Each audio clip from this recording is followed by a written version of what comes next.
할렐루야. 예수님처럼 살라고 선택하셨습니다 라는 제목으로 하나님 말씀을 나눌 때 많은 은혜 받으시기를 주의 이름으로 축원드리겠습니다. 조선 건국의 공신 정도전 씨의 삶을 소설화한 것이 혁명이란 책이에요. 이 책을 읽다 보니까 고려말 충신이었던 정몽주, 포은 정몽주 선생이 왕과, 고려의 마지막 왕과의 대화 이야기가 나옵니다. 정몽주가 왕에게 이런 질문을 던집니다. 왕이여, 친구에게 처자식을 돌봐달라 부탁하고 대국으로 장사를 나간 이가 있사옵니다. 1년 후 돌아왔더니 처자식이 추위와 굶주림에 지쳐 죽어나가기 직전이었사옵니다. 어찌하면 좋겠습니까? 왕이 대답합니다. 친구와 의를 끊을 것이요. 왕이요, 군대를 통솔하는 장수가 있사온데 군령으로 장수를 다스리지 못하여 전쟁에서 패하여 싸웁니다. 어찌하겠사옵니까? 왕이 대답합니다. 당장 해임시키겠소. 정몽주가 다시 한번 마지막 질문을 던집니다. 왕이요, 그렇다면 굶주리고 아픈 백성이 곳곳에 넘쳐나며 민심이 흉흉하고 도적대가 창궐하는데 왕이 정사를 제대로 피지 못한다면 어찌해야 하겠사옵나이까? 왕은 아무런 대답하지 못합니다. 여러분, 정몽주가 던진 질문에 여러분들은 어떻게 대답하시겠습니까? 친구에게 처자식을 부탁했는데 처자식이 추위와 굶주림에 지쳐 죽어가고 있다면 어떻게 하시겠습니까? 여러분 같으면 그 친구를 계속적으로 친구로서 사귀겠습니까? 아니면 의의를 자르겠습니까? 대다수 사람들은 왕이 대답한 것처럼 친구와의 의의를 끊을 것입니다. 친한 친구의 부탁이라면, 친한 친구, 정말 절친이라면 그 친구의 부탁을 들어줘야 합니다. 예수님께서 오늘 70인을 따로 세우시고 예수님께서 친히 가시려는 동네와 지역에 70인들을 앞서 보내시는데요. 여러분 1절 말씀 우리 한번 같이 읽겠습니다. 그 후에 주께서 따로 70인을 세우사 친히 가시려는 각 동네와 각 지역으로 둘씩 앞서 보내시며, 친히 가시련다라는 말씀을 표현해놨습니다. 예수 그리스도께서 친히 가시려는 동네에 70인명을 따로 불러 세워놓고 그들을 앞서 보내셨다는 거예요. 여러분, 그렇다면 70인들은 어떻게 해야 하냐는 거죠. 70인을 선택하셔서 따로 세우셨던 것처럼 예수 그리스도께서 저와 여러분들을 선택하여 주시고 따로 세우셨습니다. 그래서 저와 여러분들은 하나님의 자녀인 줄 믿습니다. 예수 그리스도의 제자인 줄 믿습니다. 여러분, 70인에게 친히 가시려는 동네 지역을 맡기셨던 것처럼 저와 여러분들에게 각 가정, 지역, 동네를 맡기셨습니다. 그렇다면 우리가 어떻게 해야 될까요? 내가 어떻게 해야 될까요? 예수님께서 각 동네에서 각 동네 지역을 다니시면서 복음을 전하시고 사람들 돌보시고 위로하시고 하나님의 사랑을 전하시고 하나님의 볼씀, 생명의 말씀, 생명의 복음을 전하셨어요.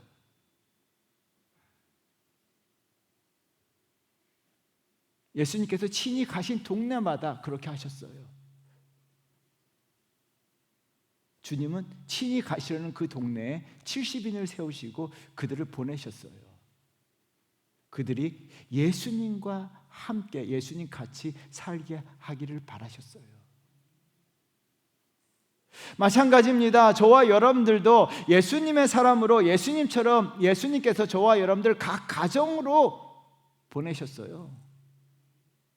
각 동네와 지역으로 보내셨어요. 저와 여러분들은요, 이 시대에 예수님처럼 이 시대를 살아가야 될 줄 믿습니다. 그렇다면 예수님처럼 살기 위해서는 어떻게 될까요? 첫 번째는요, 예수 그리스도의 마음을 내 마음에 담아야 합니다.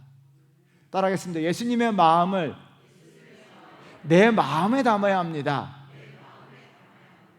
아멘. 심리학자이며 목사인 짐 와일더 예수님 닮기란 책이 있어요. 서점에서 보니까 제목이 너무 멋져서 그 책을 사서 읽었습니다. 예수님 닮기, 예수님 마음 닮기. 이 책의 서문에 이런 말이 나오더라고요. 달라스 윌라드 박사가 말한 바와 같이 예수님이 주신 마음으로 살아갈 수 있다면 당신의 여정은 순탄하게 이어질 것이다. 그러나 당신이 상처 입은 마음으로 살아간다면 영영 자신의 참모습을 발견하지 못한 채 살아갈 것이다. 여러분, 인생이요, 예수님이 주신 마음을 자신의 마음에 담아서 살아가는 사람도 있고요, 사람들이 준 상처를 자신의 마음에 담아서 살아가는 사람들이 있다는 거예요. 여러분들은 어떻게 살고 계십니까? 많은 현대인들이요, 사람들이 준 상처, 그 상처를요 마음에 가득 담고 살아간다는 거예요. 그러니까 인생이 불행한 거예요. 왜요? 마음에 다른 사람이 든 상처를 감고 다가가니까 늘 상처 주는 인생이 되는 거예요. 늘 불안한 거예요.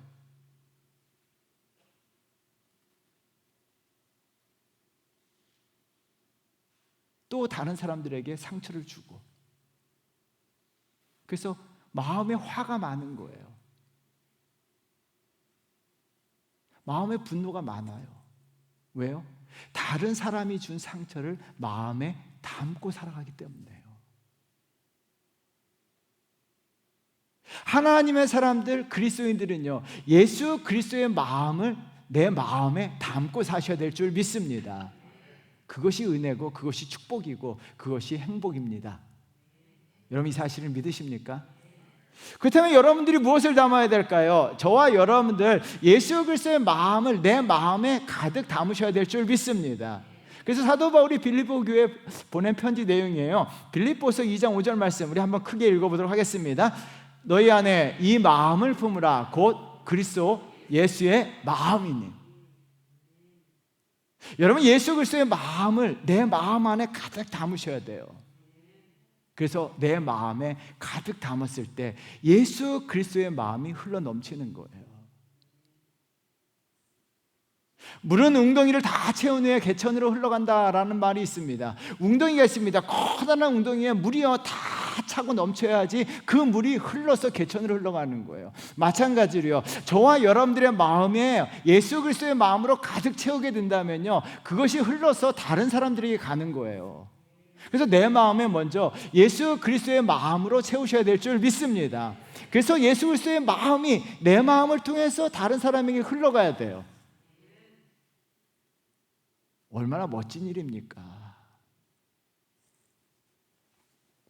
오늘 본문에서 주님은 친히 가시려는 동네 지역에 70인을 보내면서 예수 그리스도의 마음을 그들의 마음에 꽉 담아주세요. 그게 2절이에요. 우리 한번 같이 읽겠습니다.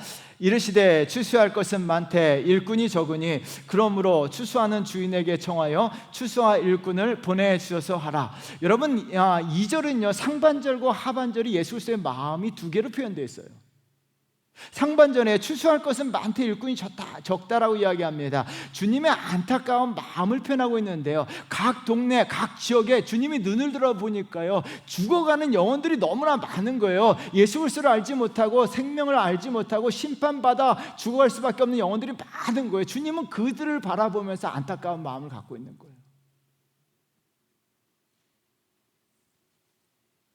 오늘 우리가 불렀던 찬양이죠. 사망의 그늘에 앉아 죽어가는 나의 백성들, 절망과 굶주림에 갇힌 저들을 내 마음의 오랜 슬픔,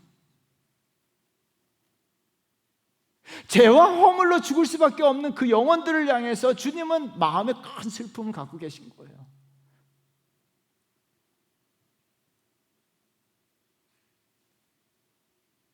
천국이 있는데, 하나님 나라가 있는데, 영원한 생명이 있는데 그것을 알지 못하고 죄와 허물로 쾌락에 빠져서 죽어가는 영혼들이 너무 많은 거예요.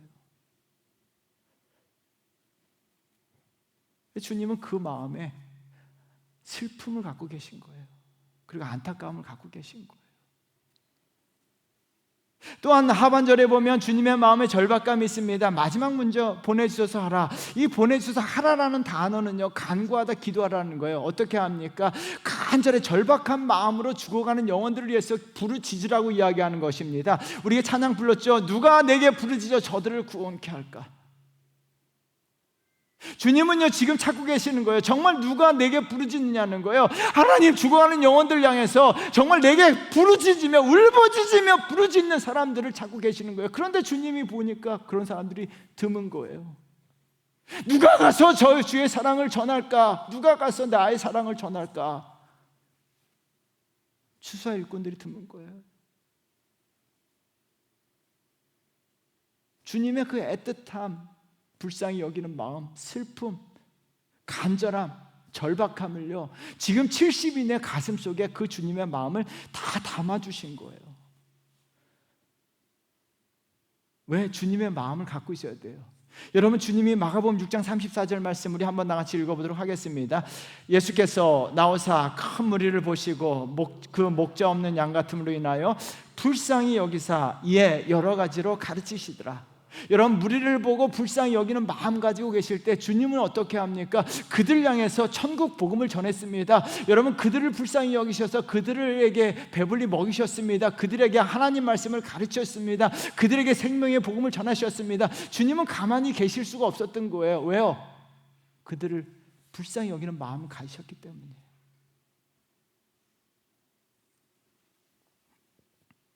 주님께서 지금 70명의 제자들에게 주님의 마음을 담아주신 거예요. 그래서 70명의 제자들은요 우리가 다음 시간에 살펴본 것처럼 어떻게 합니까? 간절함과 애틋함과 가지고 각 동네에 가서 죽어가는 영혼들 향해서 부르짖는 거예요. 그리고 각 지역에 가면서 예수 그리스도를 알지 못하는 사람들에게 예수 그리스도의 사랑을 전하는 거예요. 왜요? 그의 심장 가운데, 그의 마음 가운데 예수 그리스도의 마음을 담고 있었기 때문이에요. 여러분, 마찬가지로 저와 여러분들이 예수 그리스도의 마음을 담아야 될 줄 믿습니다. 그래야만 주님처럼 세상에 살고 되는 거예요. 우리가 그리스도인들이라면요 세상에서 세상 사람들과 다르게 그리스도의 마음을 가지고 세상에서 살아야 돼요. 태계 이황 선생의 일화를 읽고 마음에 찔림이 있었어요. 여러분, 태계 이황은요 홀어머니 밑에서 매우 어렵게 자라면서도 불구하고 정말 누구에게나 존경받는 그런 학자가 되었어요. 그가 글을 잘 써서 글을 잘 지어서 유명해진 게 아니에요.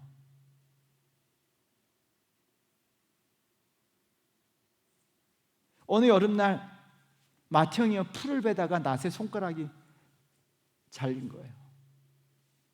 형이 피를 뚝뚝 흘리는 그 모습을 보고요 이 동생은요 손가락에 베인 형을 보고 너무 안타까움에 눈물을 흘린 거예요. 손가락에 피를 흘리고 있는 형에 보고 너무 마음이 아픈 거예요. 형의 아픔을 느끼고요. 어머니가 태계 이황이 보니까 형의 아픔을 보고 울고 있는 것을 보는 거예요. 그래서 어머니가요 이 아이에게 투자해야 되겠다 해서 정말 공부시킨 거예요. 그때부터. 왜요? 이런 아이가 잘 돼야 된다는 거예요.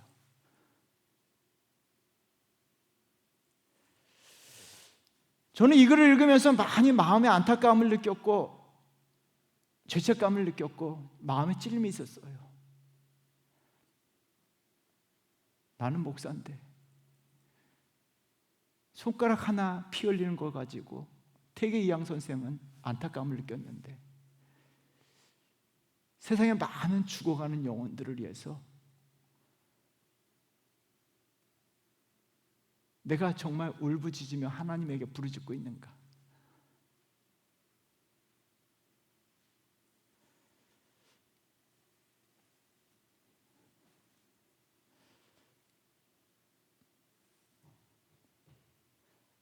여러분은 어떠십니까? 자기의 형이 손가락 베임으로 인해서 피 흘림으로 인해서 안타까워하고 눈물을 흘렸다면 여러분 아들과 딸이 죽어가고 있음에도 불구하고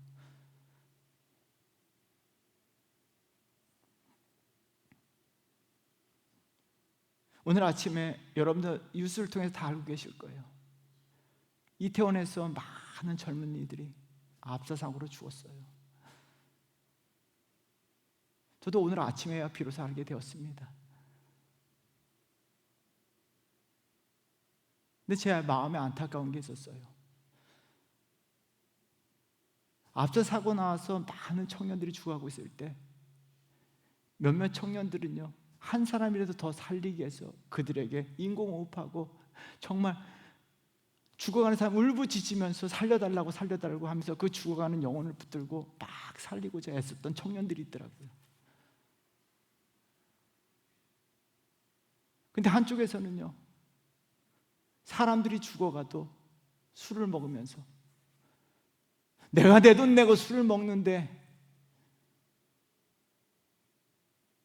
너무 안타까운 거예요.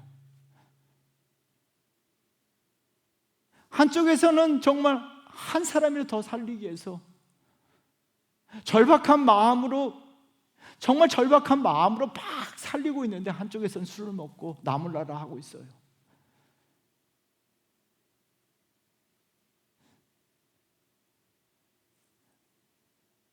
여러분, 우리가 과연 어떻게 살아가고 있냐는 거예요. 우리도 그 사람들이 손가락질 할 수가 없어요. 내 모습이 그 모습이에요. 영혼들이 죽어가고 있습니다. 정말 예수 믿어야 구원받습니다.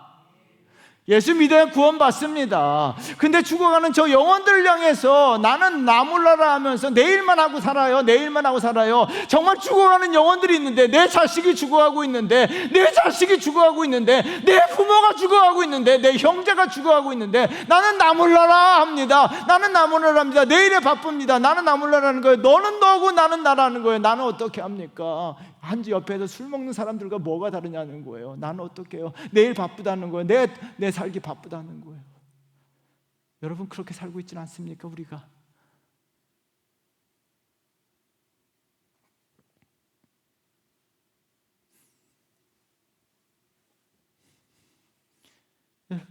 그래서 우리가 주님 마음이 없다면, 우리 마음에 주님 마음이 없다면 우리가 술 먹으면서 나몰라라는 사람들과 다른 게 없어요. 그래서 저와 여러분들, 주님 마음이 내 마음에 채워져야 우리가 한 영혼이라도 더 살리기 위해서, 내 자식 살리기 위해서, 내 부모 살리기 위해서, 내 형제 살리기 위해서 간절함과 애틋함으로 하나님께 부르짖으며 나아갑니다. 이런 성도가 되어야 될 줄 믿습니다.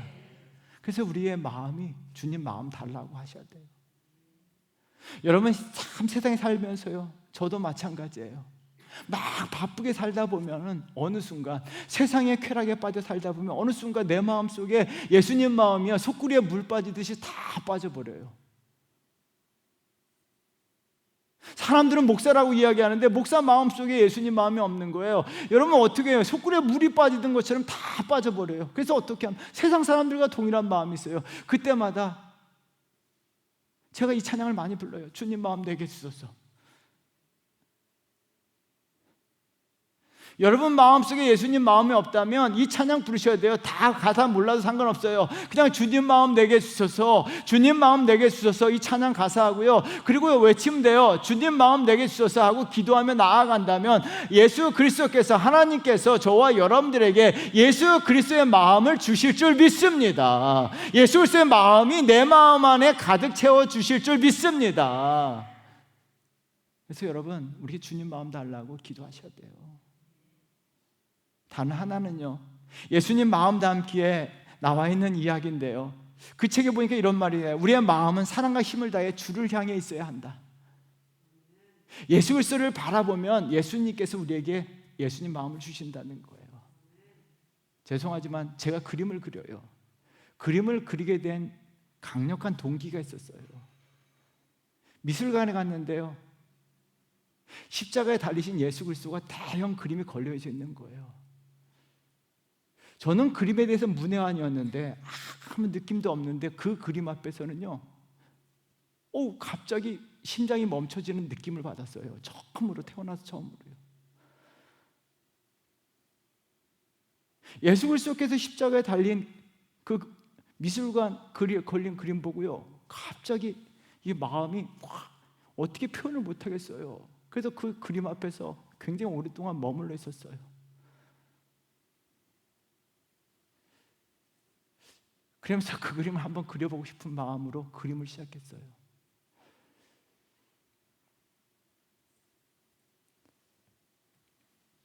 여러분, 우리가 주님의 십자가에 달리신 예수 그리스도의 모습을 바라보면요, 십자가에 달리신 예수 그리스도를 생각만 해도요, 참 내 마음이 예수님 마음이 들어와요.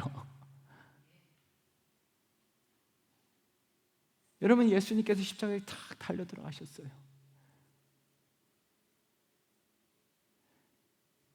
그림으로 보지 못해도 우리는 머릿속에 생각으로 다 그릴 수 있어요. 그 그림만 봐도요, 예수 그리스도께서 십자가에 달리신 그것만 바라봐도요, 우리가 예수님 마음이, 예수님께서 그때 주님의 마음을, 우리가 십자가를 생각할 때 그 마음을 우리에게 주십니다. 그래서요, 날마다 두 가지 기억하셔야 돼요. 주님 마음 내게 주소서.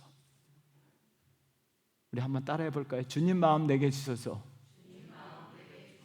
주님 마음 내게 주소서. 또 십자가를 바라보시고 살아가신다면 주님 마음이 여러분 마음 안에 가득 담겨져서 그 마음이 사람들을 향해서 흘러넘치는 역사를 할 줄 믿습니다. 이런 성도 되시기를 주의 이름으로 축원드립니다. 두 번째는요, 예수님의 성품을 내 인격에 담아야 합니다. 우리 한번 따라해 볼까요? 예수님의 성품을 내 인격에 담아야 합니다. 아멘. 몇 년 전에 흥사단 투명사회본부가 초중고 학생들을 대상으로 설문조사를 했습니다. 이 설문조사 결과가 굉장히 충격적이었어요. 10억 원이 생긴다면 1년에 감옥에 가는 것을 무릅쓰겠다. 죄를 짓고 10억 원을 번다면 1년 동안 감옥 가는 것을 무릅쓰겠다. 혹시 여러분 가운데 그런 분 계십니까? 그런데 설문조사 보니까요, 44%의 고등학생들이 좋다라고 이야기했어요.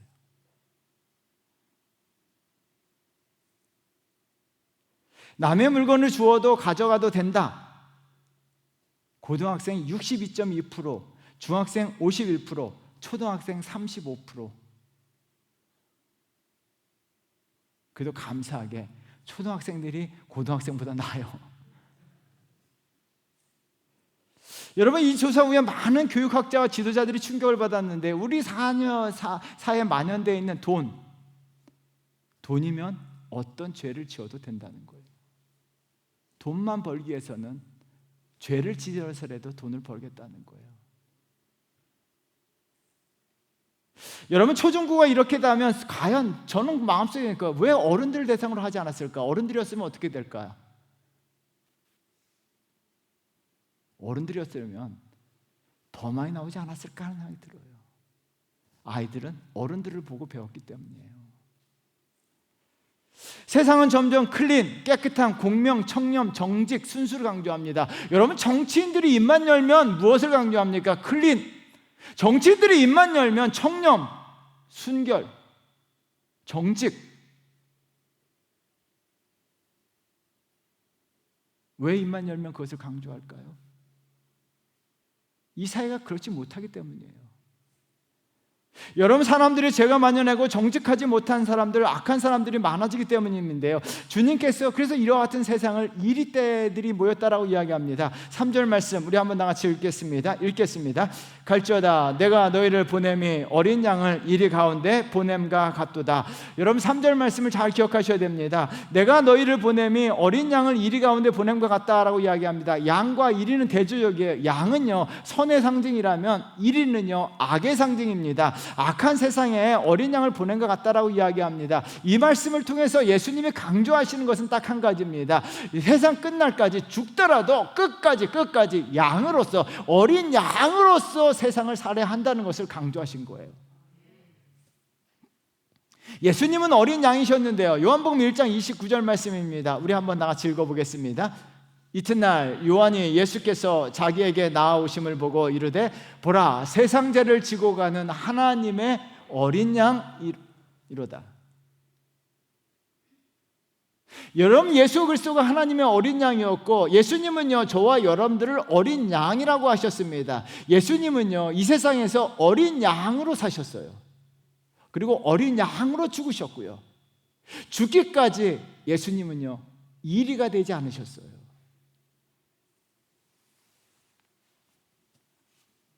죄가 많고 악한 이들이 죄가 없으신 예수님을요, 악한 마음을 품고 분노에 차서 예수를 십자가에 못 박으라고 외쳤어요. 여러분, 이리들은 예수님에게 거짓 증거했습니다. 거짓말로서 예수님을 십자가에 못 박겠어요. 이리들은요, 예수님을 향해 폭력을 행사했고 거짓말하고 욕을 퍼부었습니다. 그런데 예수님은 어떻게 합니까? 십자가에 죽으시기까지 끝까지 어린 양으로서 사셨어요. 그들에게 함께 욕하지 않으셨어요. 함께 분노하지 않으셨어요. 끝까지 선을 행하셨고, 끝까지 의를 지키셨고, 끝까지 정결하시고, 끝까지 정직하셨어요.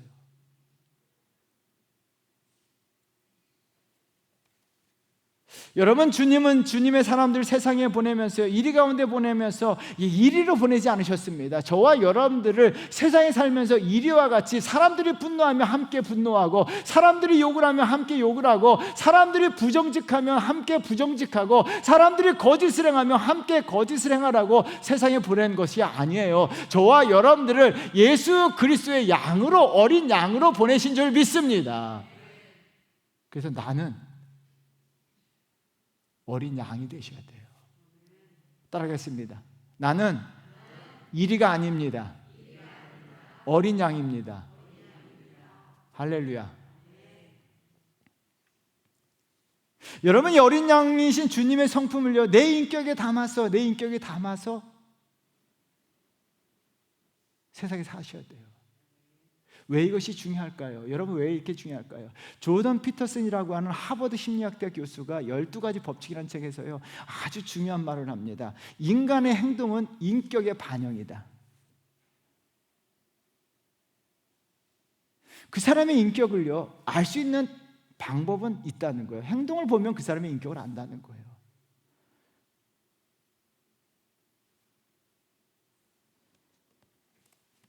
여러분, 악한 사람들은 악한 짓을 합니다. 여러분 주변에, 우리 교회도 착하고 선한 분들 많아요. 하는 행동마다 어떻게 저렇게 착한 짓을 할까? 참 선한 분들이 많아요. 왜요? 인격이 선하기 때문에 선한 행동을 하는 거예요. 인격이 순수하기 때문에 사람이 참 순수합니다. 여러분, 못된 사람들 보면요, 그 안에 성품이 못됐어요.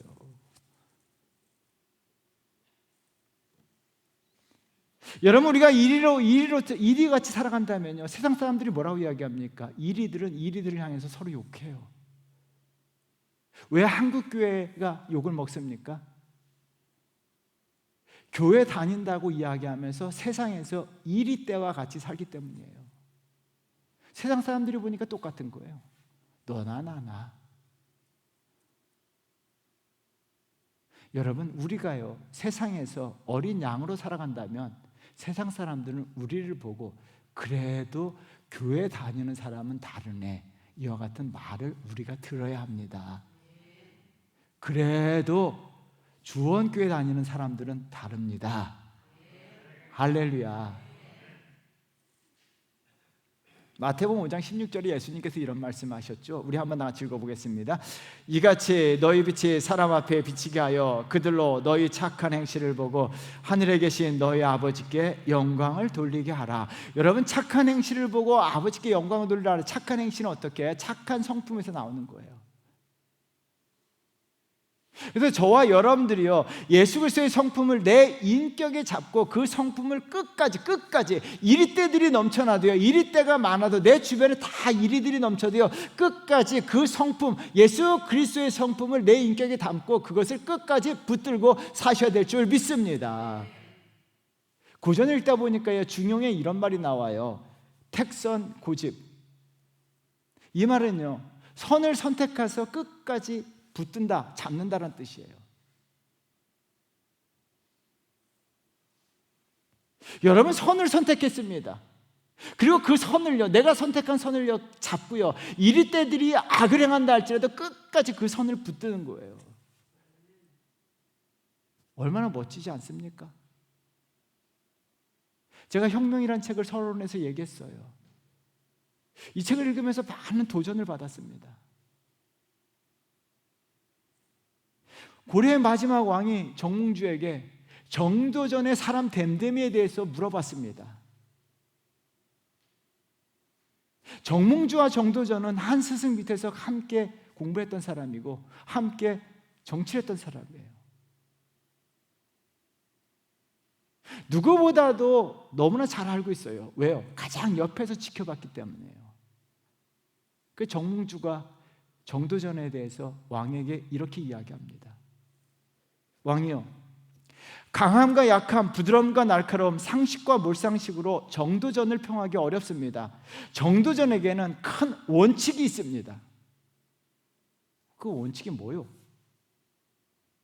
원칙은 한 가지입니다. 의.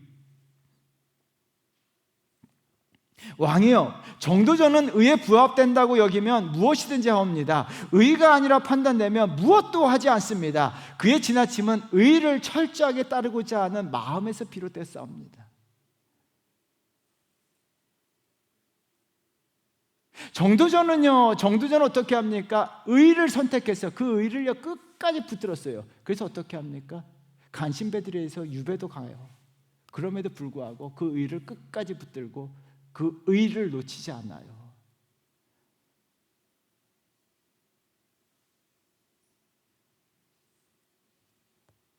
여러분, 우리가 예수 그리스도의 성품을 내 인격에 담으셔야 합니다. 그러고 담고요, 담는 데서 끝나는 것이 아니라 그것을 붙들고 끝게 잡으셔야 돼요. 예수님은 선하셨습니다. 예수님은 의로우신 분이었습니다. 예수님은 정직하신 분이었습니다. 예수님은 거짓이 없으신 분이었습니다. 그 성품을요 내 인격에 담고 어떻게 합니까? 끝까지 그 선을 붙들고 굳게 잡고 가셔야 될 줄 믿습니다. 끝까지 의를 붙들고 가셔야 될 줄 믿습니다. 끝까지 선을 붙들고 가셔야 될 줄 믿습니다.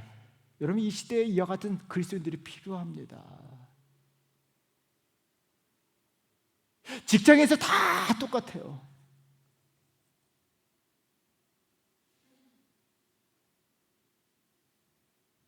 정치판이 다 똑같아요. 이게 무서운 말이에요.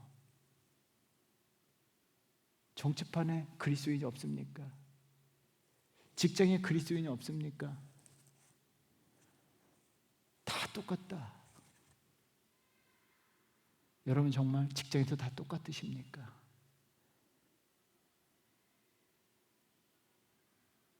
우리가 주님은 어린 양으로서 살기를 바라세요. 여러분, 사람들은 이리 때와 같이 부정직하고 거짓을 행하고 부패가 있다 할지라도요, 우리 그리스도인들은 어린 양으로서 끝까지 선을 붙들고 의를 붙들고 정직을 붙들고, 사람들이 이리와 같이 살아도 우리는 어린 양으로서 이 시대를 살아야 될 줄 믿습니다. 사랑하는 성도 여러분, 내 인격에 예수님의 성품을 가득 담으세요. 그리고 그 성품을 붙들고 끝까지 하나님 앞에 어린 양으로 살아가시기를 주의 이름으로 축원드리겠습니다.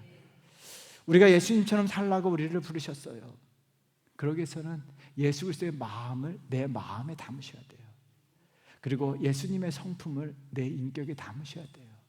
그러면 우리가 세상에서 예수님 같이, 예수님처럼, 예수님 닮은 이 시대의 그리스도인으로서, 어린 양으로서 이 시대를 아름답게 만들어가는 멋진 그리스도인 될 줄 믿습니다. 이와 같은 그리스도인 되시기를 주의 이름으로 축원드립니다.